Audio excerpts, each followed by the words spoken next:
Hello, guys. Welcome to the show. Listen, glad to have you guys here. Now, here's the thing. Uh, let's get everything opened up and let's take a look at what's going on with cryptocurrency today. Today is January 9th, 2018, and we haven't been seeing much. Crypto's made a little move up.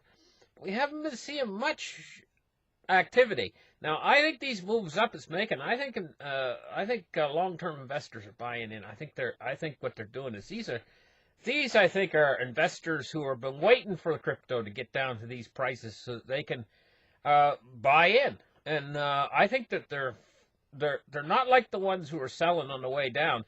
I think these guys are going to hang on tight. I think these are strong hands that are getting into the market right now. Let's open the charts up and take a look at what's going on. And we're taking a look at Bitcoin hovering right at the $4,000 price. I got a price of $4,002 right now. And to really see what's happened is, you see this big mountain it made up to 19,666, and then we've seen this drop down. We've seen this so many times before. And this is about the amount it falls from where it was before when it started. It falls down to about, this is a typical boom-bust cycle of Bitcoin. It's been through many of these cycles, and this looks classic. What we're seeing is classic. And now we're in the bust phase. The air's been let out of the balloon, and Bitcoin goes into its recovery phase, which lasts a while. It kind of bounces along around the same price, maybe setting a few new lows. I'm thinking that if it does set new lows, it probably set new lows around 2,900, but it won't stay down there very long. It'll bounce back up to like 3,400 or whatever, and then might go up to 4,000 and then back. It's going to do this. It's going to do this for a while now before it starts to get ready to take off again. But under the surface, it's growing. Investors are coming in. More companies are seeing the opportunities in the blockchain technologies. And it's growing underneath the surface while it's going through this phase. Let's take a closer look at where it's down to right now, and let's go to the 30-minute chart. And you can just see it's kind of had a little few ups now, and we're up to around 4,000. It's leveled off. Now we could see a fall yet before this is over, but I really don't expect it to go below 2,900 seriously if we do see a fall in price. So if you figure percentages, how much we got to go down compared to what we got or we could go up, the upside probably really beats the downside at this point in time, you know. It's not like if you're buying cryptocurrency right now, it's not like you're buying into a bubble. You're buying into something that the bubble is deflated and burst on. Okay, so let's move on and talk about this story here. Now, here's what I want to point out to you about this story. I have not confirmed that this story is true yet. Okay? I just got this story this morning. I don't know if it's accurate or not, or if this will really happen yet or not. But it says Russia is going to buy billions of dollars worth of Bitcoin next month.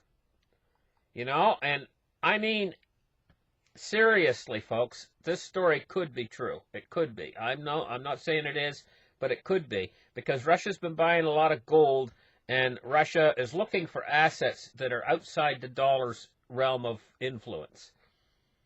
And I think Russia and other countries might be starting to realize, hey, you know what?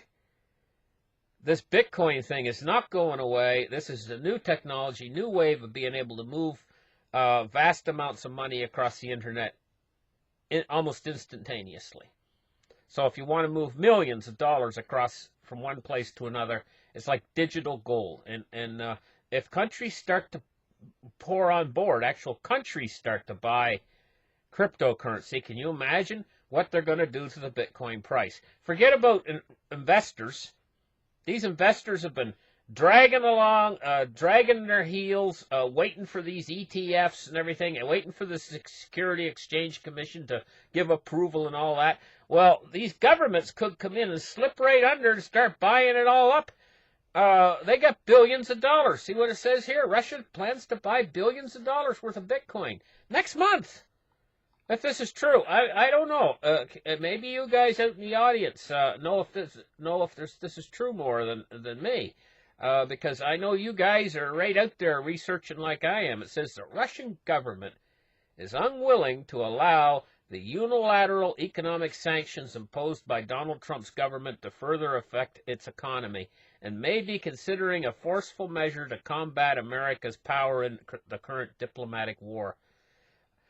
According to Vladis Ginko, a lecturer at Moscow's Russian Presidency Academy of National Economics and Public Administration, the Russian government could be considering the acquisition of $470 billion. Oh my God. $470 billion of bitcoins as a way to switch part of its reserves from fiat to cryptocurrencies. The well-respected economist states that such a plan would have staged an execution given its magnitude. However, despite not having been confirmed, his estimates indicate that in this very quarter of the year, Putin administration would be interested in purchasing at least $10 billion worth of Bitcoin. Even $10 billion worth of Bitcoin. I mean, you got to understand, if they buy $10 billion worth of Bitcoin, it's not gonna. That doesn't mean that the market cap is going to go up $10 billion. If they buy $10 billion worth of Bitcoin, the market cap on Bitcoin will probably go up $100 billion. You know, because of the way it works. You know, it doesn't, to move the market cap up many billions of dollars, it doesn't take that many billions of dollars worth of purchases. If you understand what I mean. It says the next big thing in crypto. In a tweet responding to Chris Bernsk on the problem of the low adoption of cryptocurrency compared to other financial markets, Ginkgo mentioned that one of the factors that could be contributing to increased capitalization is the acquisition of tokens by governments. In that tweet, he said he expects the Russian government to invest at least $10 billion in the first quarter of this year. Wow. Subsequently, in response to a tweet from John McPhee criticizing the U.S. tax system, Mr. Ginkgo reiterated his prediction, explaining that one of the main catalysts for this staged move could be an increase in diplomatic tensions between Russia and the United States, along with unilateral sanctions imposed by the United States to affect the Russian economy. So there you have the article. I find this very interesting. The thing is if Russia starts to buy into Bitcoin, the Bitcoin price goes up. There might be other countries that start to buy in and actually start to drive it up higher. And institutional investors all of a sudden then will get excited. And then the next thing you know, institutional investors will be pouring in. This thing could just explode. Honest to God, it could just explode in price. See, one of the things about Bitcoin is you have to realize there is no upper limit to how high the price can go. There's nobody saying, hey, you know, Bitcoin's $20,000 now. That's too high. You can't go any higher. We got a limit here. There's a limit, a hard limit. You can't go any higher than $20,000. Yeah, we were at $20,000 not that long ago. And if it wanted to go on higher than 20,000, it just would have depended on how many buyers would have come into the market. You get governments start to buy this thing, and you think 20,000 is the limit? No, no. And the more people buy in, the higher the price goes on this son of a gun, the more are going to come in and want it. They see other people. Greed fuels this thing. And first off, this thing ain't going to go away. It's just going to get bigger, and now they're implementing the Lightning Network, which allows far more transactions. It scales Bitcoin so that you can even buy a cup of coffee with it.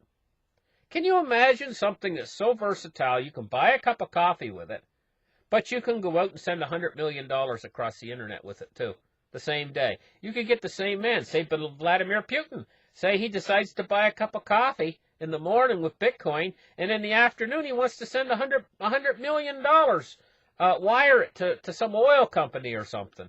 He can, and he doesn't need to go through the SWIFT system. He doesn't even need XRP. Of course, XRP, what it's doing is it's setting itself up for the transition I could see XRP ultimately taking down the SWIFT system. I could see that happening during the transition over to the cryptographic system from the present-day fiat monetary system. This technology is so disruptive that what I'm frightened of that during that transition between when it starts to actually take over, if the price gets so high on Bitcoin after a certain point, it's going to start to suck up everything. Almost like a vacuum cleaner just sucks up all the dirt. The fiat it's like a machine that processes fiat. I'll give you an example.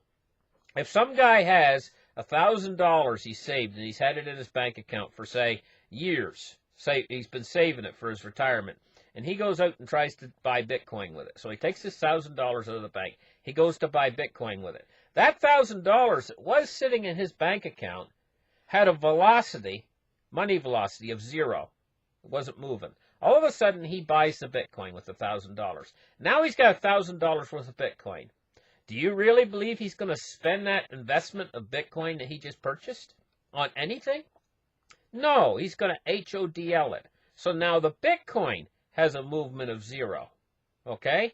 But the dollars, they get turned back into the system, and they go right back into the system to create purchases of goods and services, because dollars are readily available for spending. Most people don't keep dollars for very long, especially if the world is inflating, if we've got a lot of inflation. And believe me, a lot of inflation is coming. So these dollars that move into Bitcoin are going to move back out into the system, and they're going to create more inflation. But the opposite holds true for Bitcoin, because then the Bitcoin price that these dollars purchase, that makes the Bitcoin price go up. And as the Bitcoin price goes up, nobody wants to sell it at that point. See, right now they're selling Bitcoin. They're selling Bitcoin because the price is going down. But when the Bitcoin price starts to really rise, nobody's going to want to sell the stuff. They're going to use their dollars for selling and purchasing things with. That's inflationary. It means there's no inflation in Bitcoin when Bitcoin price is rising. When the price of Bitcoin is rising, there's absolutely no inflation. In fact, it's deflation. Deflationary. Okay? The coin is deflationary. And the coin has always been deflationary. If you go back to the very start of this coin till now, you're going to find a consistent price increase from the very start till now. I mean, there was a time not too long ago, really, we're not talking an ancient history or anything, when a guy went out and spent 7,000 Bitcoins for a pizza. That's back when they were cheap. Look how much more expensive they are now. What other asset class has had that kind of yield over the years? It's went up and up and up. That's because it's deflationary, where all of these other fiat currencies are inflationary. So you got a deflationary currency going up against inflationary currencies. The deflationary currency will win every single time. It'll destroy the inflationary currencies, ultimately in the end. And it'll reign supreme. And this is why gold is slowly reigning supreme, because gold is deflationary too. Silver is deflationary. But all of these other things that we call financial assets are actually debt instruments. And they're terribly inflationary. Going back to about 1913, the dollar was worth $1. Now it's worth like 2 cents. So Bitcoin is moving in the opposite direction. Go back a few years ago, Bitcoin was 2 cents. Now it's $4,000. You see where I'm going with this? So ultimately, if Russia does decide to purchase Bitcoin at this time, they're going to be making a very, very good choice. Okay. I don't know if it's true. I don't know if this story's true, but I found it very interesting. Listen, thank you guys for listening. Like and subscribe. We'll catch you in the next show, guys. Bye-bye.